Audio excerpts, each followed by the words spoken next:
كم سنعيش في هذه الدنيا؟ وكم سنعيش في البرزخ؟ وكم سنعيش في الآخرة؟ العاقل يقدرها صح. وكم هذه الحياة التي نعيشها؟ 50 60 70 سنة؟ ماذا؟ شيل منها 10 سنوات طفولة، شيل منها 10 سنوات مرض، شيل منها 20 سنة نوم. شيل الدنيا هذه اللي يترك مثلا كل شيء لأجلها. ثم تعال حياة الآخرة، الحياة الأبدية السرمدية الدائمة التي ليس بعدها موت، سواء كان في الجنة أو في النار. صلى الله يجعلنا وإياكم من أهل الجنة.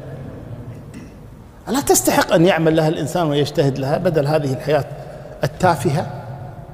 هذا إذا عاش الإنسان إلى 60 و70. وكلكم يعلم بلا استثناء، تعلمون أشخاصا ماتوا 17 18 20 أقل أكثر، صح ولا لا؟ ما تستحق، ما تستحق.